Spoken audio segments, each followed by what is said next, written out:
लोकतंत्र के मंदिर में, अच्छा वो आपने याद दिला दिया। जो लोग कहते हैं कि लोकतंत्र का मंदिर है, कितने करोड़ का बनाया, बताइए पोस्टमार्टम के लिए पैसे लिए जा रहे हैं।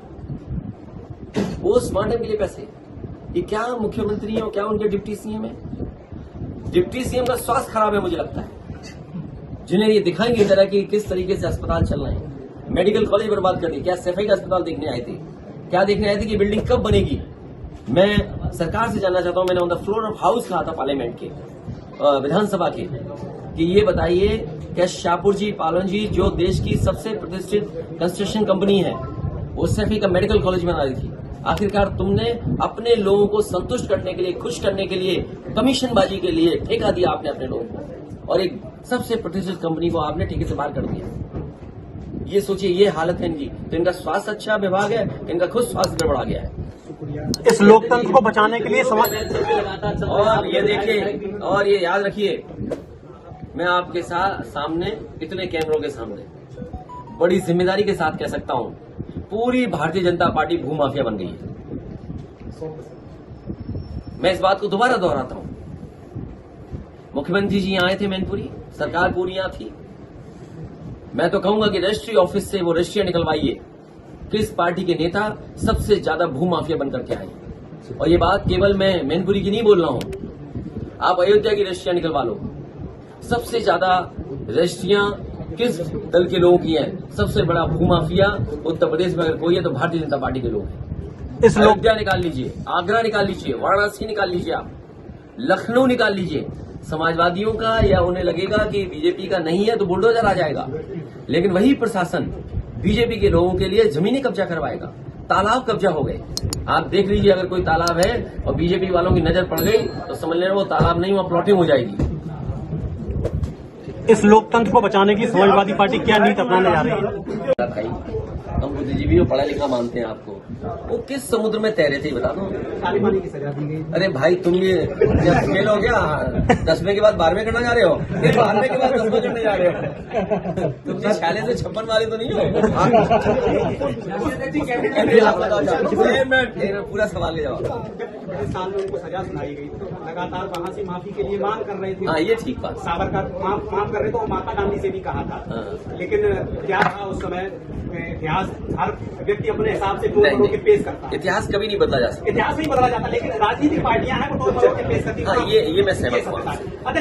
मैं इसीलिए अपने बुद्धिजीवी को कह रहा था, समुद्र भी बता देना किस समुद्र में तैरते गए।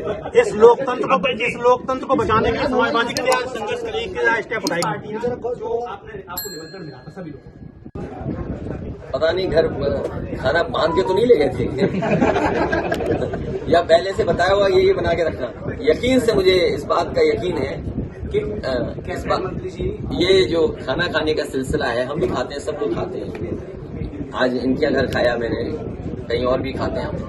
मुझे ये लगता है ये बीजेपी के लोग जाते हैं खाना खाने, पहले बताते हैं हम क्या क्या खाएंगे।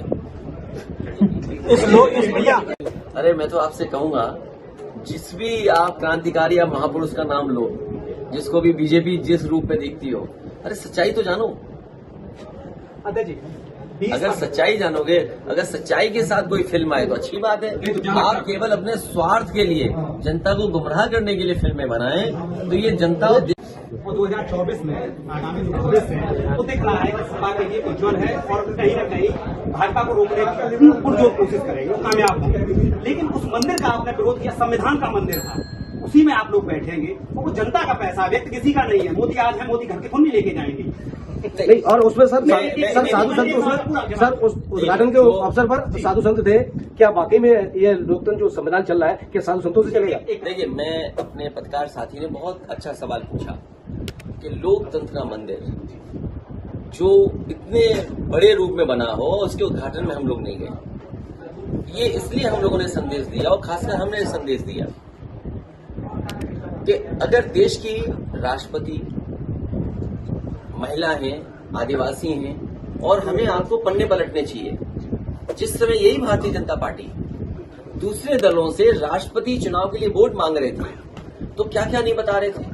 तो आज जब उद्घाटन था तो क्यों भूल गए? और केवल उन्हें भूल गए, हमारे अभी कोविंद जी रिटायर हुए हैं प्रेसिडेंट, अरे कम से कम उनका भी सम्मान हो जाता। तो आखिरकार भारतीय जनता पार्टी क्या संदेश देना चाहती थी? इस देश में सबसे ज्यादा नुकसान अगर किसी ने किया तो वो छुआछूत ने किया। धरती पर इस तरह का भेदभाव आदमी आदमी से छुआछूत करता हो कहीं नहीं है। तो कहीं ना कहीं बीजेपी के लोग हो सकता है हजारों साल पुरानी मानसिकता के हिसाब से कुछ सोचते हो कि भाई महिला है, क्यों हम उन्हें बुलाएं, राष्ट्रपति हैं क्यों बुलाएं हम लोकसभा उद्घाटन, इसीलिए हमारा विरोध था। और लोकसभा का मंदिर अगर है तो विरोध हमारा इस बात के लिए भी है कि विपक्ष की सुनना ही नहीं, विपक्ष को अपमानित करते हैं आप। पुरानी लोकसभा की दीवारों पे लिखी हैं चीजें कि आप अगर सदन में आए हैं तो आप जो वो बोलेंगे सच बोलेंगे। क्या भारतीय जनता पार्टी सच बोलती है? वहां की दीवारों में किस जमाने में अंग्रेजों ने बनाई थी लोकसभा, वहां की दीवारों में लिखा हुआ है, 1927 दीवारों पे लिखा है। उन्होंने श्लोक वेदों के, मनुस्मृति के और गीता के श्लोक लिखे हैं जिससे हम एक संदेश दे सकें। तो आखिरकार बीजेपी दीवारों पे लिखी हुई चीजें भूल गई कि अगर आप सदन में आए हो तो सच बोलोगे। क्या ये विपक्ष के लोग अपमानित तो नहीं कर रहे हैं? हमारे एक एक नेता को आप झूठा बेच रहे हैं। अगर मान लीजिए उसे कोर्ट से न्याय मिल गया है तो डीएम एसपी दबाव बना रहे हैं उस पर, जज पर और गवाह पर दबाव बना रहे हैं। और कैसा लोकतंत्र जहां गवाह मर जाए जिस पे आरोप हो उसको टीवी कैमरे के सामने मार दिए जाते हो, ये लोकतंत्र है। और फिर हमारी सरकारें कहती कानून व्यवस्था से काम हो रहा है। क्या कानून व्यवस्था से काम हो रहा है? हमारा चुनाव जीत गए मैनपुरी में, आप सब जानते हो दिल से बातें। हो सकता है वो बात आप स्वीकार न करें, लेकिन हमारा वीर पत्रकार थक गए इतने में, ये जानता होगा कि बताओ चुनाव हमारा हराया गया कि नहीं हराया गया।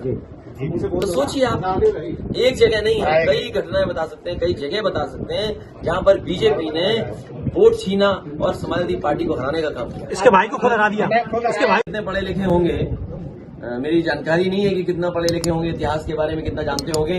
हम तो यही आपसे पूछेंगे अगर ये सवाल पूछते हो कि जो जिनका नाम ले रहे हो आप वो किस समुद्र में तैरे थे, बता दो हमें बस। हम आपके हर सवाल करेंगे।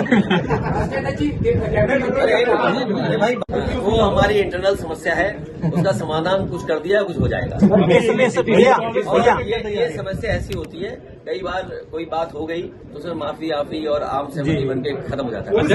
भैया इसीलिए जैसा पार्टी के अंदर की बात है तो एक दूसरे भैया देखिए,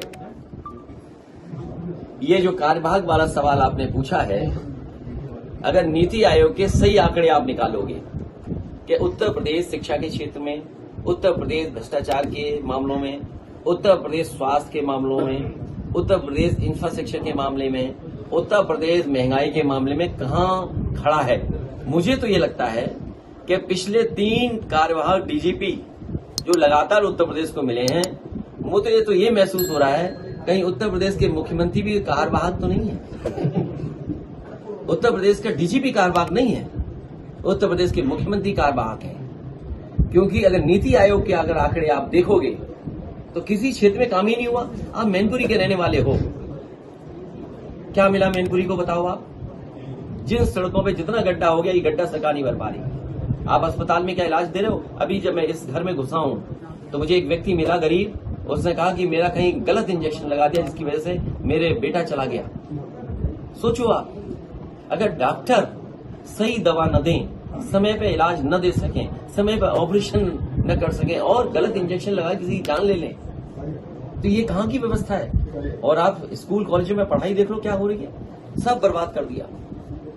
बिजली कितनी महंगी है, सिलेंडर कितना महंगा है, वही बातें हम दोबारा आपसे कहें। और गेहूं आप पता कर लेना, 1 किलो भी गेहूं सरकार ने नहीं खरीदा, प्राइवेट कंपनियों को लाइसेंस दे दिया, पूरा आपका गेहूं खरीद करके मुंबई और न जाने कहां चला गया, कुछ पानी के हवाई जहाज से विदेश चला गया गेहूं। उत्तर प्रदेश के स्वास्थ्य मंत्री कहते हैं कि स्वास्थ्य सेवा बेहतर करेगी, लेकिन मैनपुरी में पोस्टमार्टम कराने के नाम पे रुपए लग रहे हैं और कहते हैं रिपोर्ट बदल जाएगी आपकी। ये भगवान, यहाँ अखबार में खबर छपी थी, सोचो।